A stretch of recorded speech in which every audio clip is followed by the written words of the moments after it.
nossa vida, né? Então, eu escolhi um assunto que, na verdade, eu sentia que eu precisava compreender melhor. Porque falar de fé, que é o assunto de hoje, é um assunto que vira e mexe, a gente repensa. E às vezes a gente questiona, né? Até onde a gente tem fé diante das situações que a gente passa. Será que realmente temos a fé que é preciso? Aquela fé racional, mas que é concreta, que é duradoura. E a gente se abala, às vezes a gente se abala, né? E se abala, questiona e volta, que é o que é importante. Então eu fiz um estudo nesse sentido para entender melhor, para passar para vocês um pouquinho sobre a fé espírita raciocinada ou racionada do nosso irmão Allan Kardec, nosso grande espírito que nos orienta até hoje. Então, geralmente quem vem aqui na frente se expor realmente busca alguma coisa que faz sentido para si ou para aquele momento, tanto do grupo quanto para si próprio. E eu acho que a ideia de hoje é falar um pouquinho dessa nossa fé e buscar entender como viver a fé, como viver em fé e como viver a fé espírita. Bom, então, segundo Allan Kardec, há um Deus, que é a inteligência suprema, causa primária de todas as coisas. Nós temos, inclusive, prova da existência de Deus, porque não há causa sem efeito, ou efeito sem causa. Tendo pleno conhecimento, aceitando a existência de Deus, a gente questiona algumas situações, alguns efeitos que se produzem na nossa vida, algumas vivências que a gente tem. E a gente acaba entendendo que nada do que nós vivenciamos é por acaso. Nada que nós vivemos é por acaso. Ou nós escolhemos e plantamos isso, ou nós vivemos aquilo que estamos dentro do nosso destino, que o conceito do destino é um pouco diferente do que a gente conhece, né? Do nosso destino traçado antes da nossa reencarnação. E aí, essas consequências, elas fazem parte da nossa vida e não fazem parte do acaso, de forma alguma. E aí é preciso ter fé para poder entender, para poder fazer um raciocínio crítico e para poder não se perder, não perder a essência do ser humano, que é ter fé, baseado inclusive na esperança. Então, se os efeitos não podem se produzir ao acaso ou fortuitamente, nem em desordem, já que desde a organização dos mais pequeninos insetos e da mais insignificante semente até a lei que rege os mundos que circulam no espaço, tudo atesta uma ideia diretora, uma combinação, uma previdência, uma solicitude que ultrapassa todas as combinações humanas. A causa é, pois, soberanamente inteligente, assim como é Deus. Deus é eterno, imutável, imaterial, único, onipotente, soberanamente justo e bom. E eu vou meter hoje no soberanamente justo. Porque se nós acreditamos que Deus é soberanamente justo, nós temos que entender que tudo que acontece está acontecendo de acordo com as leis de Deus. E que a nossa justiça, a justiça dos homens, e aquela que eu trabalho, sou advogado, é muito diferente da justiça de Deus. E é nessa justiça que a gente tem que se basear, tem que se apoiar e entender para conseguir suportar as dificuldades do dia a dia. Então, Deus é infinito em todas as suas perfeições.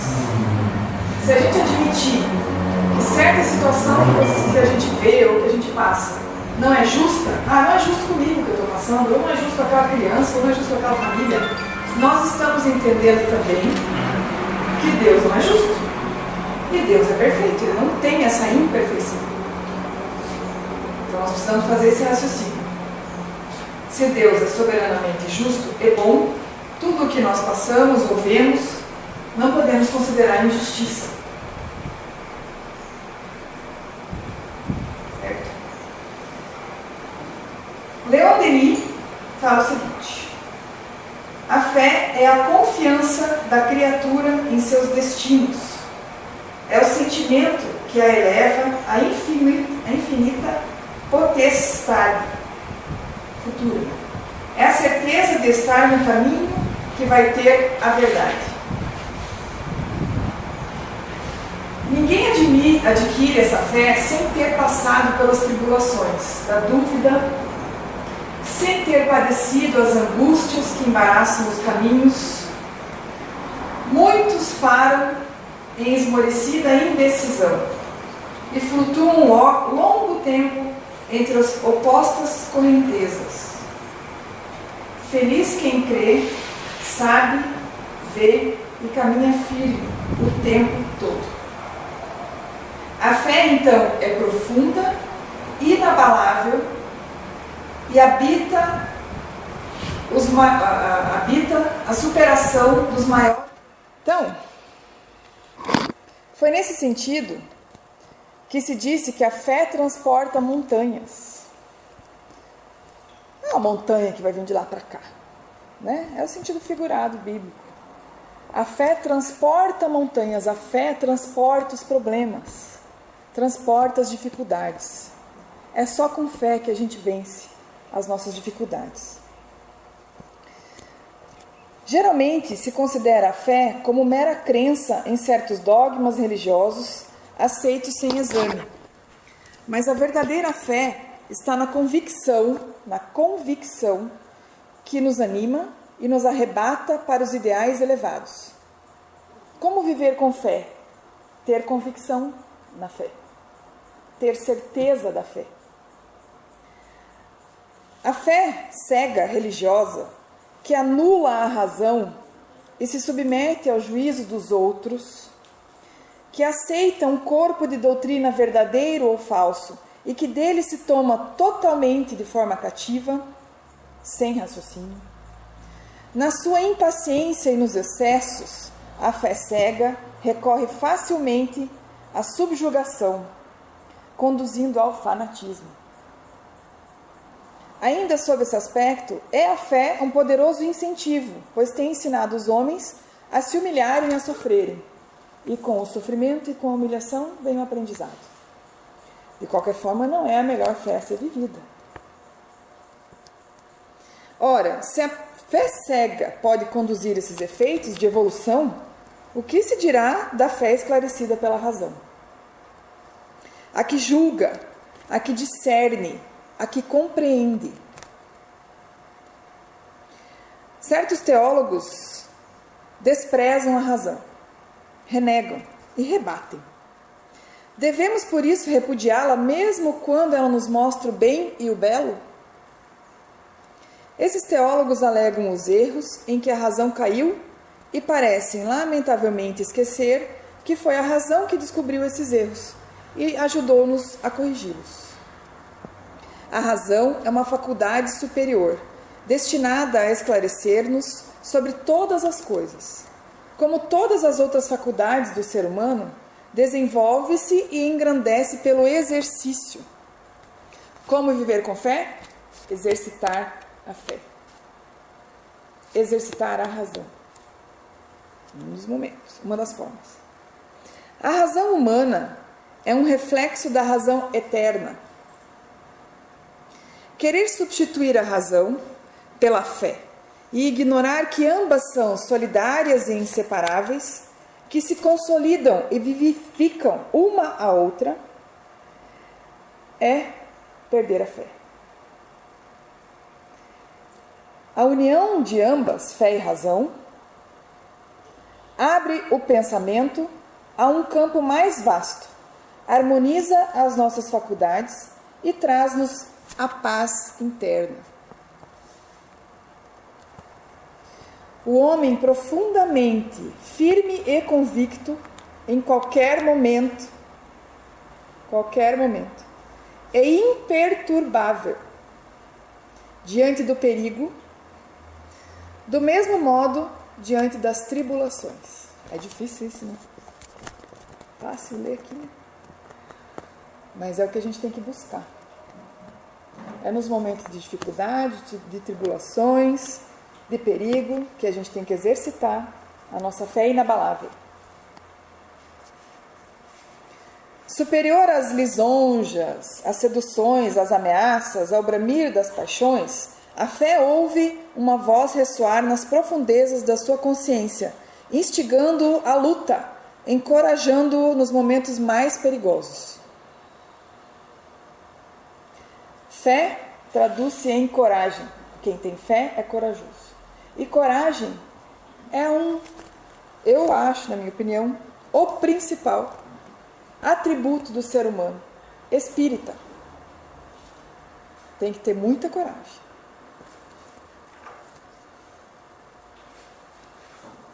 A filosofia dos espíritos vem oferecer-nos uma fé racional e por isso mesmo robusta. O conhecimento do mundo invisível, a confiança numa lei superior de justiça e o progresso, a evolução, imprime a essa fé um duplo caráter de calma e segurança. Nós temos consciência do mundo espiritual. Nós sabemos da lei superior de justiça. Nós sabemos que estamos aqui para evoluir, para crescer. Então nós temos que ser calmos e seguros. Ponto. Né? Interessante. Diz André Luiz numa frase aqui: não apague a força da fé em seus dias claros, para que não falte luz em você nos dias escuros.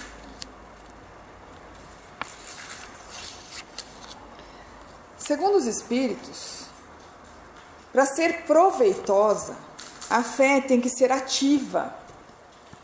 Quem não age, não é. Irmão Antônio Grilo. Não deve entorpecer-se. Mãe de todas as virtudes que conduzem a Deus, cumpre-lhe velar atentamente pelo desenvolvimento dos filhos que gerou. A esperança e a caridade são corolários da fé e formam com esta uma trindade inseparável: fé, esperança e caridade. Não é a fé que faculta a esperança na realização das promessas do Senhor? Nós não temos esperança nas promessas do Senhor, de Deus, com base na fé? Se não tiverdes fé, o que esperareis? Não é a fé que dá o amor? Se não tendes fé, qual será o vosso reconhecimento e, portanto, o vosso amor? Inspiração divina, a fé desperta todos os instintos nobres que encaminham o homem para o bem. É a base da regeneração. A gente se regenera na fé. Por isso que a gente volta depois. Vamos tudo de novo. Preciso é, pois, que essa base seja forte e durável, porquanto, se a mais ligeira dúvida a abalar, que será do edifício que sobre ela construirdes? Levantai, conseguintemente, esse edifício sobre alicerces inamovíveis, que não se movem. A fé sincera é empolgante e contagiosa. Comunica-se aos que não a tinham, ou mesmo não desejariam tê-la. Encontra palavras persuasivas que vão à alma da pessoa, ao passo que a fé aparente usa de palavras sonoras que deixam frio e indiferente quem as escuta. Tende, pois, a fé, com o que ela contém de belo e de bom, com a sua pureza, com a sua racionalidade. Não admitais a fé sem comprovação. Cega, filha da cegueira, amai a Deus, mas sabendo por que o amais. Por que a gente ama a Deus? Por quê? Crede nas suas promessas, mas sabendo por que acreditai nelas. Por que acreditamos nas promessas de Deus? Segui os nossos conselhos, mas compenetrados do que que vos apontamos e dos meios que vos trazemos para o atingirdes. Crede e esperai sem desfalecimento. Os milagres são obras da fé. José Espírito Protetor, em Bordeaux, 1862. Outra orientação do Espírito Protetor, Paris, 1863. O homem de gênio que se lança à realização de algum grande empreendimento triunfa, se tem fé, porque sente em si que pode e há de chegar ao fim colimado. Tem fé que vai chegar lá. Certeza que lhe faculta imensa força. O homem de bem que, crente em seu futuro celeste, deseja encher de belas e nobres ações a sua existência, aure na sua fé, na certeza da felicidade que o espera, a força necessária, e ainda aí se operam milagres de caridade, de devotamento e de abnegação. Enfim, com a fé, não há maus pendures que se não chegue a vencer. Tudo se vence com a fé. O magnetismo, que nós fazemos com o passe espírita, é uma das maiores provas do poder da fé posta em ação. É pela fé que ele cura e produz esses fenômenos singulares, qualificados outrora de milagres. Repito, a fé é humana e divina.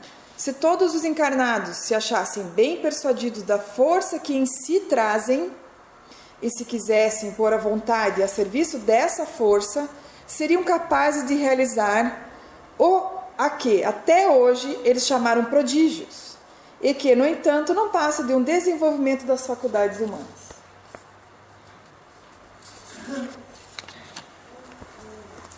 Emmanuel traz o seguinte para nós. Segundo a Bíblia, o mais justo viverá pela fé. Está em Romanos. Na Epístola aos Romanos, Paulo afirma que o justo viverá pela fé. Emmanuel está trazendo esse pensamento. O justo viverá pela fé. Não poucos aprendizes interpretaram erradamente essa assertiva. Supuseram que viver pela fé seria executar rigorosamente as cerimônias exteriores de cultos religiosos. Frequentar os templos, harmonizar-se com os sacerdotes, respeitar a simbologia sectária, indicariam a presença do homem justo. Mas nem sempre vemos o bom ritualista aliado ao bom homem. E antes de tudo, é necessário ser criatura de Deus em todas as circunstâncias da existência. Paulo de Tarso queria dizer que o justo sempre será fiel, viverá de modo invariável, na verdadeira fidelidade ao Pai, que está nos céus. Os dias são ridentes e tranquilos? Tenhamos boa memória e não desdenhamos a moderação. São escuros e tristes? Confiemos em Deus, sem cuja permissão a tempestade não desabaria. Veio o abandono do mundo? O Pai jamais nos abandona. Chegaram as enfermidades, os desenganos, a ingratidão e a morte? Eles são todos bons amigos, por trazerem até nós a oportunidade de sermos justos, de vivermos pela fé, segundo as disposições sagradas do cristianismo. Emmanuel, Caminho, Verdade e Vida.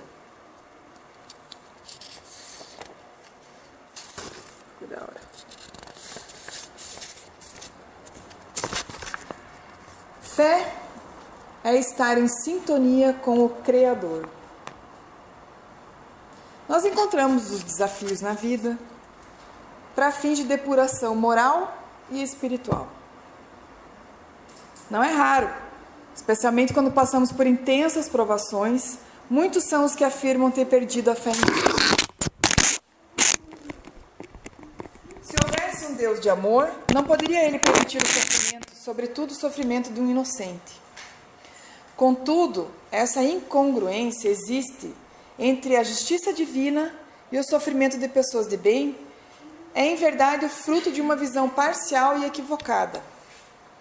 Considerando que todos nós estamos aqui para evoluir, a máxima evolução possível nesse momento, e para nos depurarmos tanto moral quanto espiritualmente, é fácil perceber que todas as dificuldades, as provações pelas quais a gente passa, são meios necessários para que a gente atinja a evolução. Eu já cheguei a não aceitar isso, como se eu pudesse não aceitar. Continua igual. Mas por que Deus criou a gente assim? Não podia ter criado diferente? Seria mais fácil já ter dado para nós o que a gente podia fazer, o que não podia, e deixar a gente sem tanto sofrimento. Precisamos aprender somente sofrendo com amor, ou pela dor, ou só pela dor. Né? 90% dos casos é pela dor, pela dor. Então, a gente esquece de olhar mais amplo. Aos olhos do Espírito, a gente esquece de olhar pelo olhar da eternidade. E essa é a capacidade que nos falta muitas vezes. Diz aqui o nosso colega... tirei o nome dele aqui. Está na Ser Espírita. Aquele que conseguiu alcançar o verdadeiro significado da fé jamais perde a coragem, ou frustra-se com os obstáculos e as adversidades. Eis que não traz em si nenhuma dúvida, mas tão somente a certeza da existência de Deus.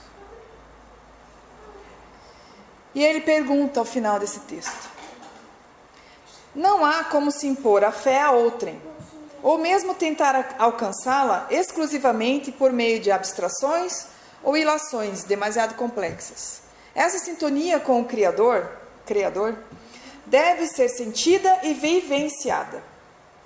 Deve ser experimentada por cada indivíduo no momento em que estiver apto a fazer o despertar da consciência. E a pergunta que eu mencionei que ele faz é: você já despertou a sua consciência?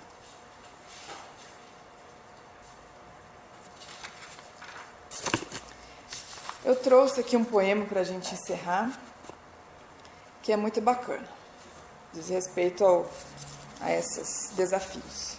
Se chama A Dança dos Opostos. É de Hugo Lapa. Para chegar ao objetivo, é preciso iniciar a caminhada. Mas para a gente iniciar a caminhada, temos que ter coragem. E para a gente ter coragem, a gente tem que ter o quê?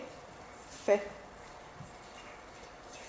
Para deixar o novo surgir, é preciso descartar o velho. O que é velho na gente? As nossas roupas? Não, também, né? Tem coisas que a gente pode descartar. Eu deveria, porque tem bazar aqui, viu, gente? Quem quiser trazer, vai ter bazar logo em março. A gente tem que descartar as nossas velhas crenças, os nossos velhos medos, as experiências que a gente já viveu. Sim, obrigada, passamos. Obrigada, passou, acabou. Agora é o novo. Os nossos traumas, as nossas dificuldades. Foi, está tudo bem. Agora é o novo. Para se adquirir mais conhecimento, é necessário admitir que algo não se sabe. A gente tem que entender que a gente não conhece, que precisamos buscar. E as coisas não caem do céu. Não adianta ligar a TV, assistir a Globo, que não vai sair nada de lá. Temos que buscar autoconhecimento. E para isso temos que ter coragem e fé. Temos que agir. Para se aprender a nadar, é preciso mergulhar. Para se aprender a vencer, é preciso passar pela derrota. Assim a gente aceita, a gente se resigna, a gente olha para a derrota. Olhar de eu te vejo. Quando eu vejo a derrota, eu entendo a vitória. E quando eu tenho vitória, eu saboreio milhões de vezes mais. Para se aprender a sentir prazer, é necessário sentir dor.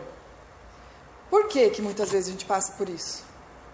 Porque a gente precisa reconceituar, evoluir, valorizar os momentos bons, os momentos de prazer. Né? Isso são algumas análises, né? Tem vários aspectos. Para se aprender o valor da liberdade, é preciso ficar preso. Quantas situações a gente se vê preso? Não sabe o que fazer. Como é que eu fui cair nesse emaranhado? Como que eu saio disso aqui? E quando você sai, você realmente aproveita aquele sabor da liberdade? Será que você se abre para o universo e sente aquela liberdade dentro do seu coração? Ou você fica com regras e conceitos, preconceitos, né? Vai ter que passar pela prisão de novo. É preciso, para se aprender a ganhar, é preciso perder. E aqui eu falo até financeiramente. Para a gente ganhar, é preciso perder. Para melhorar, para evoluir. Para se entender o valor da caridade, é preciso perder nossas posses. Quantas pessoas que nos ajudam no momento que a gente não tem posse? Aquelas pessoas com os mínimos detalhes da sua ajuda fazem a gente admirar e entender e enxergar a caridade. Para ver e estar na luz, é preciso passar pela escuridão. Para ver um dia de sol raiar no horizonte, é necessário atravessar a friagem da madrugada. Para se aprender a viver, é preciso passar pela morte. A vida é a dança dos contrários. É no paradoxo da existência onde reside o fértil terreno do nosso despertar. Você já despertou a sua consciência? Essa é a pergunta que fica. E que a gente possa ter fé e vivenciar a dança dos opostos pelo amor, não pela dor. Que a gente esteja aberto a essas experiências pelo amor, não pela dor. Não precisamos passar pela dor, mas isso depende da gente. É isso, muito obrigada.